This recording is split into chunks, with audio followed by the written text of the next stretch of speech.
ہم گواہی دیں گے اللہ کے حضور کے ٹھٹھرتی راتوں میں، جب ہم گرم لحافوں میں امن کی نیند سو رہے تھے، کچھ ماؤں کے لال برف پوش پہاڑوں پر ہاتھوں میں گن تھامے ہمارے خوابوں کی نگہبانی کر رہے تھے۔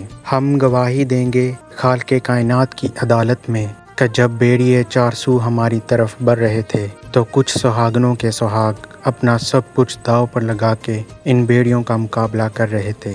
ہم گواہی دیں گے کہ گرمیوں کی تپتی دھوپ میں جب ہم ایئر کنڈیشن کمروں میں آرام کر رہے تھے تو کچھ خالد و زرار، حیدر و کرار کے بیٹے جلتے صحراؤں میں ان تیز ہواؤں میں آندھیوں کو روکے کھڑے تھے، جو آندھیاں میرا گلشن اجاڑ دینا چاہتی تھی۔ ہم گواہی دیں گے کہ فرض نبھانے والوں نے صرف فرض نہیں نبھایا بلکہ فرض نبھانے کا حق ادا کر دیا۔ ہم گواہی دیں گے کہ وہ میدانوں میں ڈٹے تھے جواں مردوں کی طرح، انہوں نے موت چنی شہادت کی۔ ہم گواہی دیں گے، ہاں ہم گواہی دیں گے، پاکستان کو توڑنے والوں کی نسلیں بھی ختم ہو جائیں گی لیکن یہ وطن تا قیامت آباد رہے گا انشاءاللہ۔ پاکستان زندہ باد۔